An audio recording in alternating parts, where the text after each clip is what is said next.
So welcome to the podcast, Gary Bembridge. Hi, thanks for having me. It's good to be on. Really good to see you. Now, Gary, you've got this whole website and blog and YouTube channel all about tips for travelers. Yeah, I mean, I've spent some time kind of looking at it, and it's amazing. It's fantastic. Tell me the backstory to this. Where did this all come from? Well, I mean, it started really as a hobby, and I used to, when I was doing corporate life, I had a global marketing job. I was working for Johnson & Johnson. I was traveling all over the place, Wow. and I was a bit of a geek. So podcasting started, YouTube started. So I actually started originally just posting videos of hotel rooms that I was staying in to show my mum and my partner and stuff. And, I just sort of, because I could and did, and so it was very erratic. And then I just started posting it, and then it started growing and growing. And then I got into cruising. So I started cruising. I started posting cruising videos, and that took off. And it just kept growing. And then when I'd always decided when I was 55, I was going to retire. So I'd always worked my whole life to retire at 55. Then when I retired, I thought, well, I'm going to do some marketing consulting, and I'll spend some more time on it. And then I started focusing on YouTube. I started doing more cruising and whatever, posting more videos. And then it just really took off. So it was great because kind of like it was a hobby that I had when I was working that now keeps me completely busy. I mean, at the moment well, obviously with the situation changing, but I was cruising once a month and stuff. So it was quite great. Actually, a hobby turned into something that's keeping me really busy in kind of retirement, which is great. Yeah. So, I mean, you just mentioned there, we're obviously we're recording this right in the midst of the maelstrom of COVID-19. What's the effect on you personally for this pandemic? Well, it's in a couple of ways. I mean, obviously, like everybody else, there's the isolating and staying at home and all that stuff. And of course, cruising has shut down completely. Yeah. And at the time that we're recording it, it's they're closed for a month, but already they're all announcing they're extending it. I mean, I think cruising is going to be closed for many, many months, partly because of government advice, ports being closed. I think it's, the cruise lines, governments are going to be really cautious about starting up again. Also, because there's still the guidance about over 70s isolating, not going cruising. So cruises are closed down. So all my cruising's kind of gone. But also, not surprisingly, people don't really want to watch general things about travel. So I've seen like a dramatic decline, probably 10% of people that I was getting views before, watching. So because not surprisingly, people aren't thinking about going on cruising and travel. They're thinking about money and health and security and that family, that kind of stuff. Yeah. So what I'm doing is I'm still making videos, which I'm going to release eventually. But I've been getting loads and loads of questions about what to do, what's going on. So I've just started posting a series about answering questions, basically, because people are scared generally. At the time we're recording this, no one, and it's the uncertainty that people are scared of. So I can't travel. I'm at home. I want something to do, so I'm still answering questions and stuff. So you adapt. I guess that's what we do. You adapt to what circumstances are. So this is the first time, of course, you haven't traveled for a long time. Yeah, exactly. Because I mean, as I was mentioning, because I had a corporate job, a global job, I literally was traveling at least once a month for 25 years, it's probably coming up to 28, 30 years now. So it's really weird, the sense of I will be the furthest I'm going to travel is my daily walkout or whatever. So it is kind of weird getting used to not traveling because, I used to travel minimum once a month, for 25, 30 years now. Sure. You'll have to start getting all those jobs at home done, the ones you... I know, that's what I'm dreading. All those things, I'll do that when I'm back. I'll do that when I'm back. Yeah. Absolutely.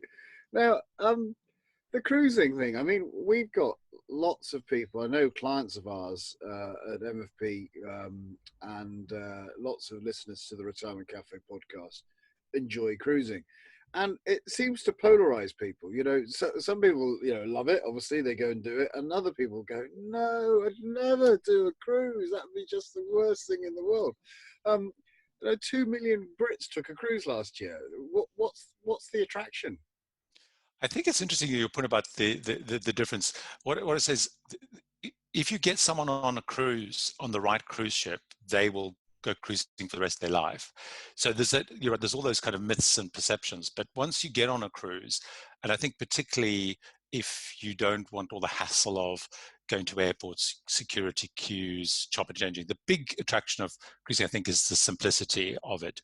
You'll go to Southampton or you go to wherever, you get on board, you unpack, and your hotel takes you everywhere, and everything's on tap. So your entertainment, your food choices, even if you needed medical help, there's a medical center there.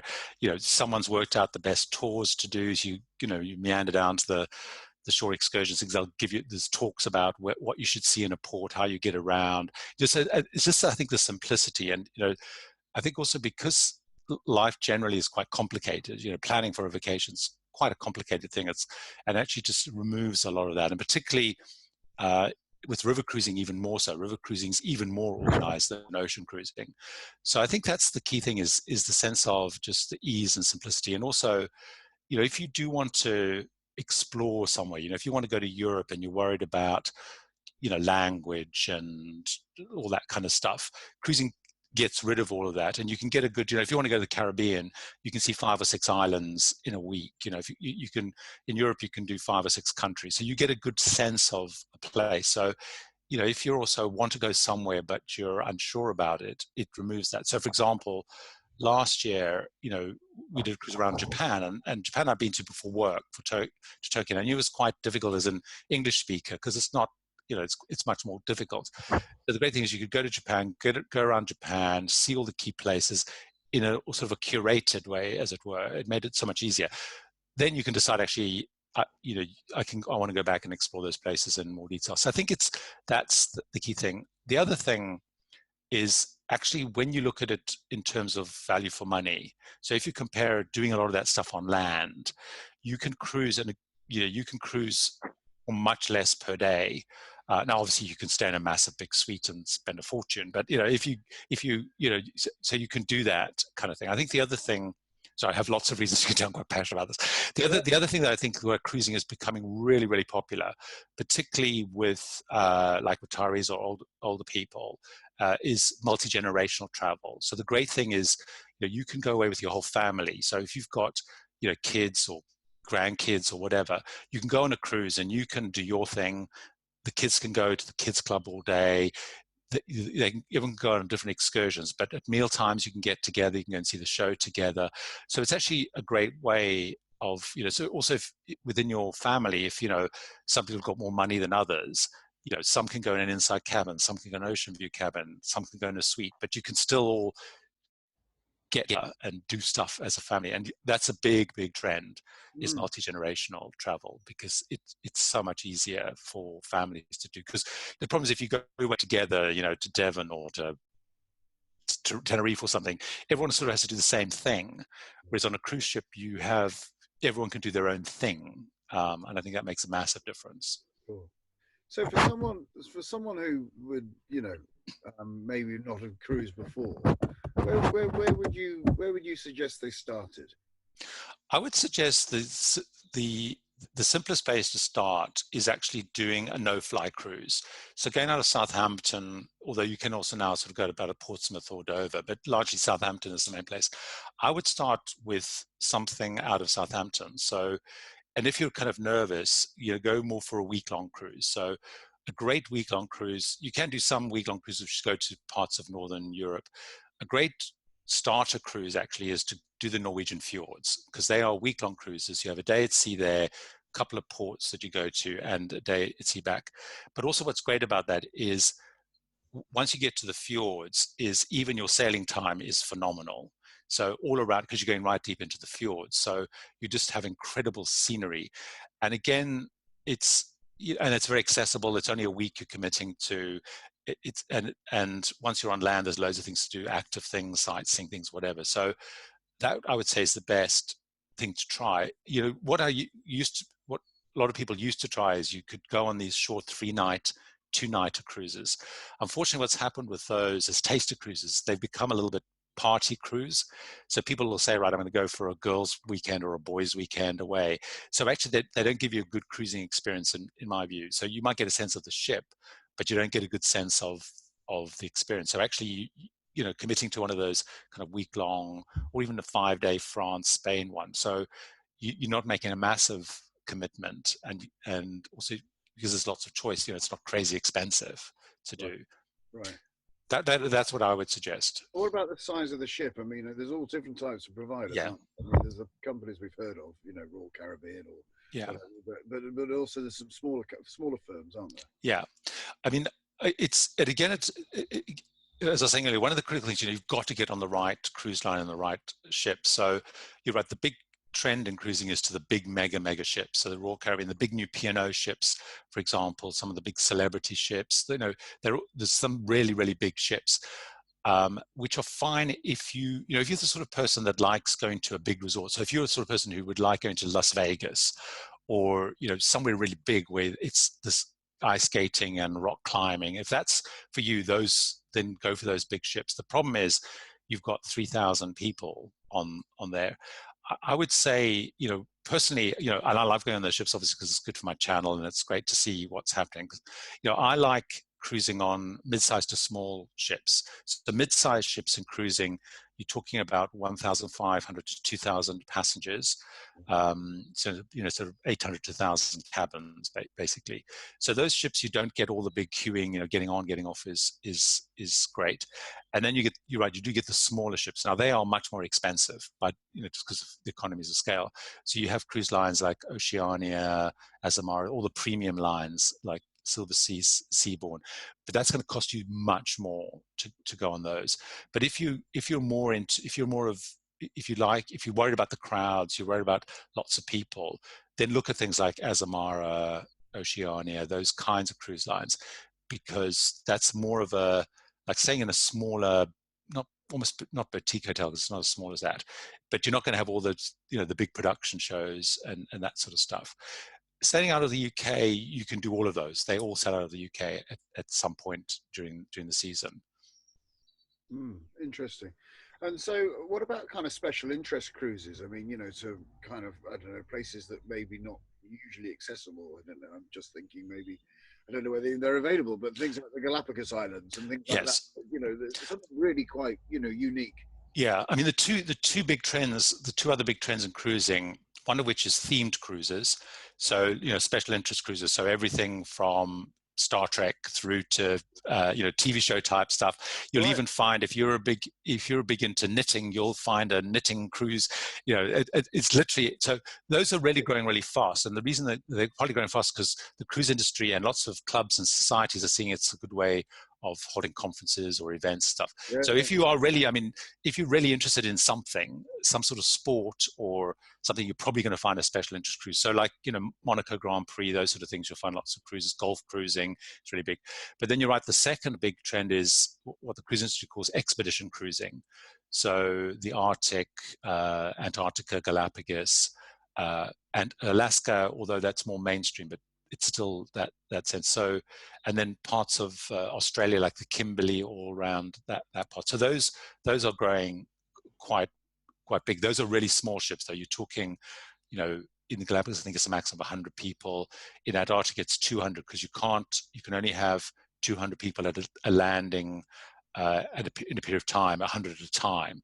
So those are much smaller. And of course, the cost is huge. For you're talking £10,000 per person kind of thing, but those are definitely growing. But the theme cruises is a great way, particularly if you're trying to convince your partner or friend to go with you. Find something they're interested in. You'll probably find a cruise around it. There's even a website I think it's called Cruise Theme Finder or something. But even if you just go on a search engine and put in golf cruise, knitting cruise, Star Trek cruise, you'll find something. Even if talking quite extreme, if you're a swinger or a nudist, you'll also find full charters of swinger cruises and nudist cruises. So it's a cruise for everybody. It certainly is. Now, I don't know whether you're aware of a lady I read about called Mama Lee Rochester. 90-year-old. Have you come across her? No, but I have come across people similar to her. I haven't met her, but it is about people using cruises as retirement homes. I might be homeless, but you should see my yacht.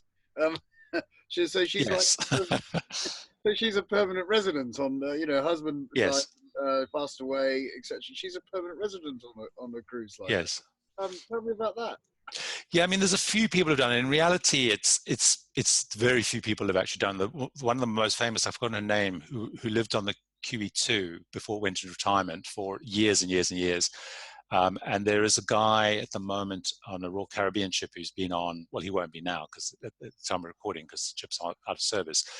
So some people have done that. And I've been on a Crystal cruise where they had 4 people that were permanently living on the ship. In practice, although it sounds like a great idea because the cost per day is quite good, the cruise lines are not very keen on it, because what they're worried about is they're not geared up to clearly be a retirement home. And as people, or if people need more and more medical help, it becomes more of a challenge. But there are a few people that have said, actually, I'm going cruising for extended periods of time. So I have met on, we did part of a Cunard World cruise. We did 7 weeks of a Cunard World cruise at one point. And we did meet someone there, I can't remember her name, but she basically spends 7 months of the year cruising, kind of back to back, and then she'll go home for sort of at Christmas time or whatever, and then go back cruising again.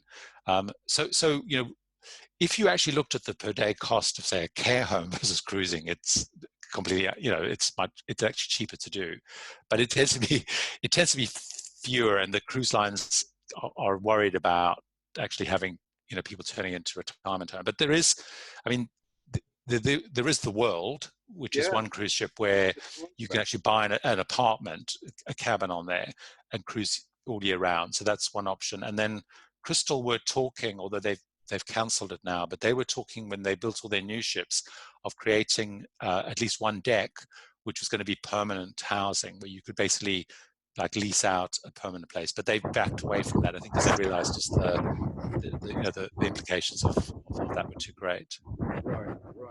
And so, when you mentioned Japan, did you? I think that's quite interesting. Maybe you do a cruise and then you maybe stay in the location for a bit longer. Is that? Yeah, exactly. I mean, and what you'll find with a lot of those fly cruise ones, the cruise lines will normally, or obviously your travel agent could do that as well. They do have a lot of fly stay packages, and some of the cruise lines are really pushing that. So if you take Azamara, for example, their whole focus is, and actually Oceania are similar, their whole focus is kind of land cruise stays. So what they increasingly do is they're selling cruises where you'll buy either the cruise, or you can buy, say, like they'll go to South Africa and they'll say, right, we're going to cruise Cape Town, Port Elizabeth, Durban, whatever. We'll come back, and then in Port Elizabeth, you'll actually leave the ship for 3 days and go and do a safari. You'll come back, the ship will leave, we'll go to Cape Town, and you'll do whatever. So there's more and more of those packages. They tend to be pre and post, and most cruise lines will offer that. And if you take Alaska, for example, Princess Cruises and Holland America, which are the 2 biggest operators, they own, like Princess owns a train. So you get off the ship and the train takes you into, I think it's Denali, I can't remember the name of the park exactly. And there they own lodges. Holland America the same, they own a lodge. So in some areas of the world, the cruise lines are starting to buy up, more places. So like a place like Alaska, because for a lot of people, Alaska is a once or maybe twice in a lifetime trip.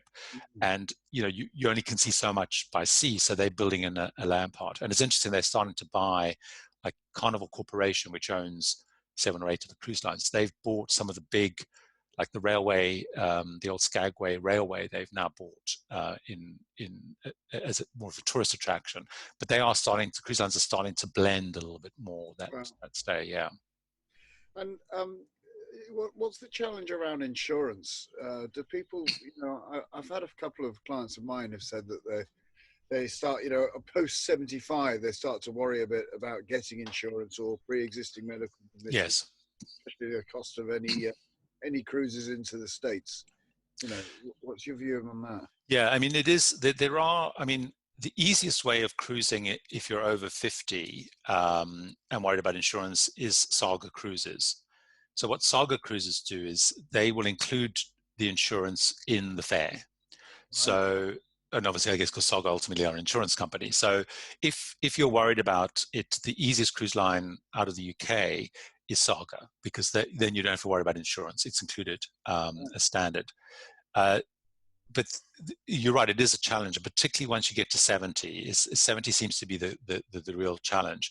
So, like if I go with my mum who's now 80, it's really quite a challenge to get insurance. I mean, there are some specialist companies who will do specialist cruise and whatever, and pre-existing conditions stuff. So I have the same. I mean, I have a pre-existing condition because I'm in remission from cancer. So, I know the challenges of finding specialist things. There are some out there that will do it, and some of them that are not too crazy pricing.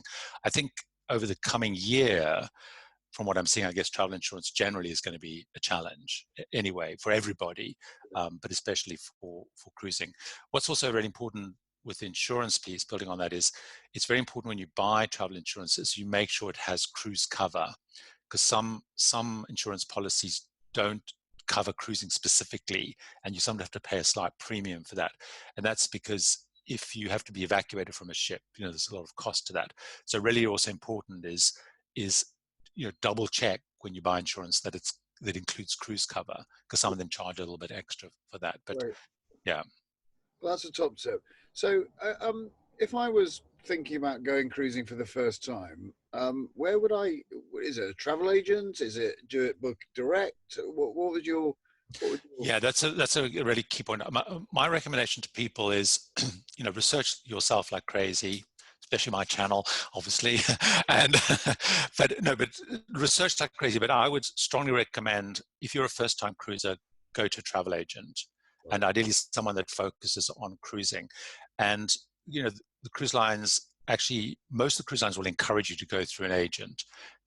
Most of their bookings are still through agents, and it's really important because a lot of people think I'm going to go on a cruise, but there's so many permutations. It's really important that you have an agent to talk you through to make sure you're going on the right cruise line, you're going on the right ship, because even within cruise lines, ships can vary significantly. If you take P&O of the UK, they have the massive big ships, they have some adult-only ships, they have big ships, medium-sized ships. So you need to make sure you get on the right ship, and then also help you with the cabin choice. What's the right cabin? A lot of people will say, I want to go on a cruise and my budget's X.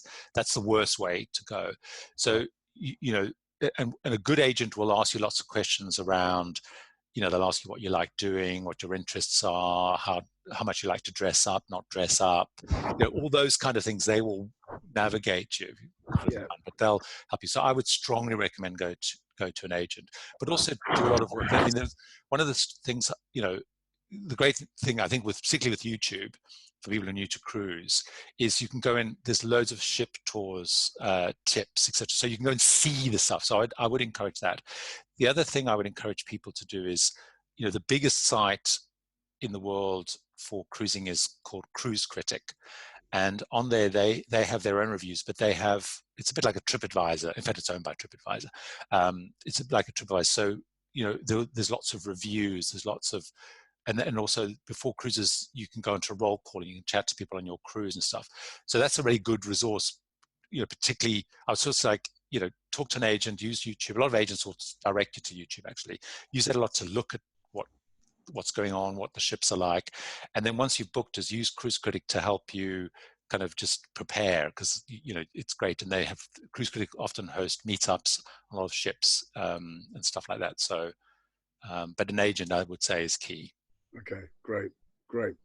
Well, that's been absolutely fascinating. I appreciate your time this morning. It's great to find you actually in the UK. And, yes, exactly. And, well, I suppose we may all be here for a little while longer, haven't we? Exactly. Yeah. It's been great. I mean, I'm always happy to talk about cruising, so it's been great to get the opportunity. Brilliant. So, where can our listeners find out more about you and your website and your YouTube channel and all that? Well, the two easiest things to do is on YouTube. Just go onto YouTube and search "tips for travelers," or probably if you search Gary Bembridge, it'll come up. But certainly "tips for travelers." And it's spelled the UK way with 2 L's. Or if not, if you just go to tipsfortravelers.com, and then I have all the links and stuff there. So that's the blog as well. Brilliant. And can they? Is it possible to ask you questions and things? Yeah. I get loads of questions. I love getting questions. I mean, I do like getting questions also because it helps me to know what people are interested in, and and it helps me decide what to make videos about and stuff. So yeah, I love getting questions. Yeah. Great. Well, fantastic. It's a great resource. I know lots of people consider it. Lots of people enjoy it. Lots of people wouldn't touch it with a barge pole. Yeah. And I'm sure that to reach out to someone with your expertise will be fantastic. We'll put all those notes, all those kind of links in the show notes. And thanks for your time this morning, Gary. Great. Thank you. Until next time, stay safe and well. This is Justin King, helping you feel more informed in your retirement.